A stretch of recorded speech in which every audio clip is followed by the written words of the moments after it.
Show right now is just sitting here in awe watching Alcaraz play tennis at the Australian Open on ESPN. We have it on the side screen. He's so good. And we're just like, this guy is insanely good. And just watching it, and all of us had the exact same reaction watching it. Like, it almost feels like the guy he's playing, and it's on ESPN, not to get people away from us, but cross-promoting within the family, okay? The guy he's playing at different moments just throws his hands up and is like, what am I supposed to do here? He's almost in unbelievable awe of Alcaraz.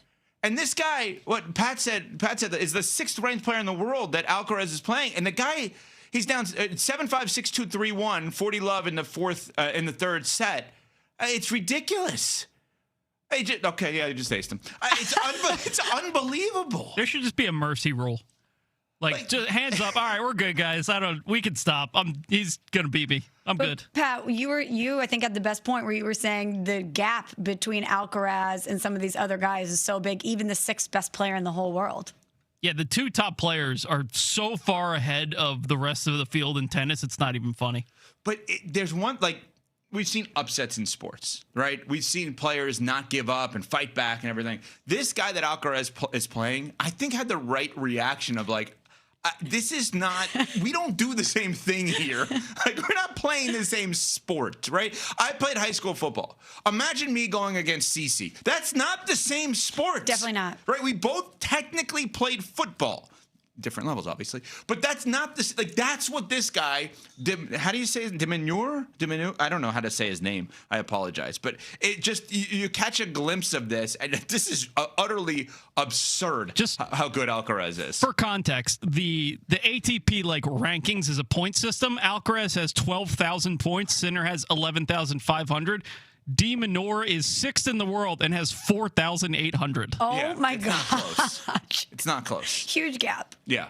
Djokovic has 4,700 just for some. He's 4th. And then, that's how big this gap is between the top players. Djokovic. Wow. No, seriously, I thought he'd be closer. The smallest one-word bit is back. I thought he'd be closer. We got to out her on this, too. There are many times where she's, waiting, to get in on conversations. It all happens to all of us. It's a 3-person show. But her way of getting in is Djokovic.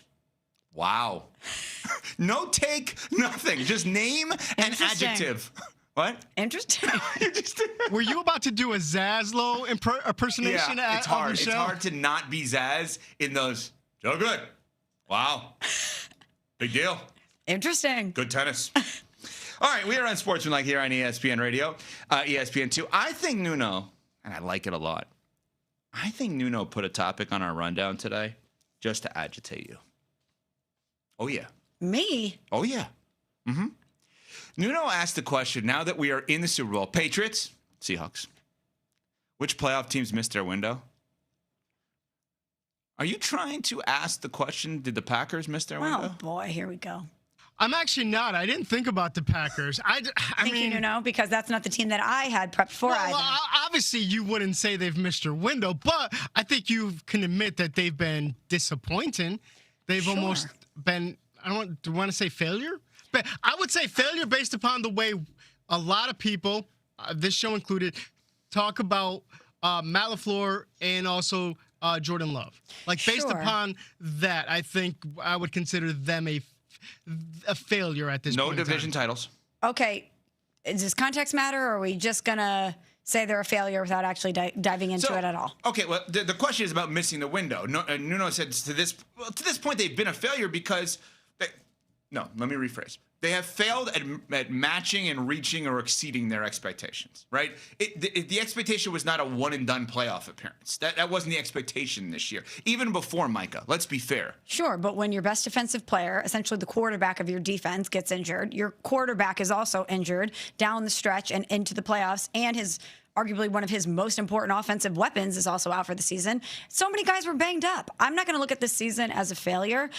Do I think that they had the talent to go further than they did? Absolutely. Did they, in my opinion, gift the Chicago Bears that game? Absolutely. And I'm not trying to take anything away from Caleb and Ben Johnson and the Bears, because what they were able to do in the second half of that playoff game was remarkable. But the Packers also let it get away from them. So, yeah, incredibly disappointing, but I'm not going to call it a failure when you have so many injuries that you sustained throughout the season. Okay, so teams that theoretically could have missed their window here, right?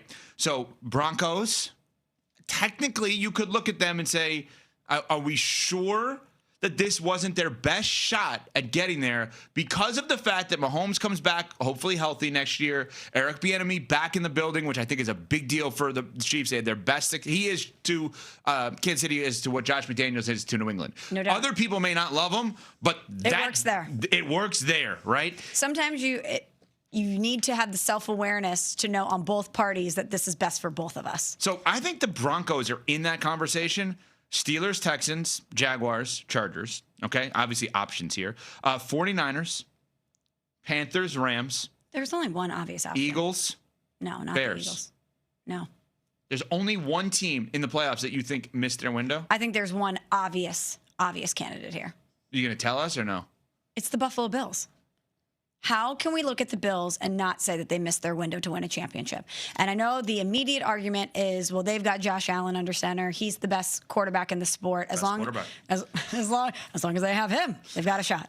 That was pretty good by me. Pretty good Zaz. But they fire Sean McDermott saying he's not good enough. The job that he did is not good enough, and I can understand that rationale. However, that requires us to trust the people that are in charge to do better than Sean McDermott. And we don't know who they're going to hire to be the head coach, and maybe that completely changes my thought process here. But all I know is Sean McDermott won 8 playoff games with the Buffalo Bills. Before that, from 96 to 2018, the Bills won 0 playoff games. 0. You have the general manager pointing the finger at the coaching staff for his job. The owner saying, oh, he had nothing to do with the Keon Coleman of it all. What? That's quite literally his job. And you have to wonder if they missed their window, because look who's in the Super Bowl. The New England Patriots are back on top of that division, and they're back on top of the AFC, and they're not going anywhere anytime soon. You'd hope that the Dolphins take a step forward. You hope the Jets will at some point, too, but I'm not going to count on either of those franchises. I wouldn't count on that right now. But Lamar is going to come back healthy. Joe Burrow is hopefully going to get back into the playoffs. Mahomes is going to be back and healthy. We don't expect Justin Herbert to be better with Harbaugh and Mike McDaniel. Who knows what happens with C.J. Stroud, but I know the Texans are a menace to deal with. There's so many teams in the AFC that I feel like it's the Broncos when Bo Nix comes back with that defense. There's so many obstacles for the Bills and Josh Allen to overcome. And how do I know that whoever's going to come in as the head coach is going to be better than Sean McDermott and that they didn't miss their window to win? Yeah, menace better not be the word of the day. It's interesting. It's an interesting angle you just brought up with the Bills. I did not come into the show today thinking that this is where I was going to go, but I think I'm going here the more I think about it. I wonder if the Broncos actually missed this 1-year window to be the side door team because of the fact that they were the number 1 seed. They're a couple of years away from having to pay Bo Nix, and I think he's going to be worth it. I think he's good. He gets hurt, obviously. But I just wonder, could you envision a scenario in which they're the 1 seed again next year or the year after? I have a tough time doing that. I have a tough time doing it. Give us the playoff team that you think this was their best shot. What's the matter?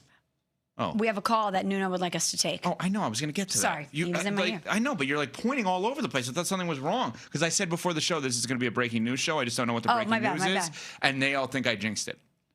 No, when Schefter says he thinks all of these openings are going to be filled by tomorrow, I too anticipate a breaking news show. 888-SAY-ESPN, 888-729-3776, your telephone number to join the show. The playoff team from this year that you think this was their best shot, they missed their window. Tim in Nebraska, listening on 590 in Nebraska. Morning, Tim. Hey, how we doing? If for me to answer that question, I'll be honest, I don't have it. But what I do have is a suggestion to you, Evan. I noticed it on the air yesterday, and then I'm noticing it even more today when you started attacking the Smalls about her Packers. I'm a Chiefs fan, and I've called into your guys' show a couple times. And, yeah, when your main guy gets hurt, you can't look at that season as a failure, because if that main guy was there, I think they would have been successful.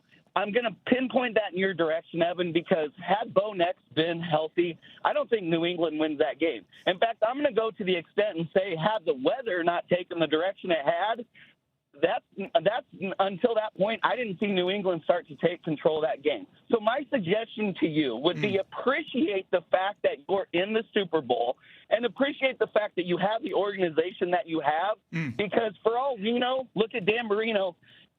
Drake May doesn't make it back, and New England doesn't get back to the Super Bowl. Drake May is their quarterback. So appreciate what you have and don't trash other teams. I think everything you're saying is fair. How about this? I'm going to agree with you. I think that there's an argument that if Bo Nix was there, the Patriots may have lost the game. I don't think it's a 3-point game, and your starting quarterback is out. Here's the problem with the argument. The Green Bay Packers, prior to making the Micah Parsons trade, had higher expectations in their end results after the Micah trade and after the injury. So I think that's the part that don't forget that the Green Bay Packers thought they were better than what they ended up being before Micah was ever on their team. And I understand Kenny Clark would have been on their team in that scenario. I get it.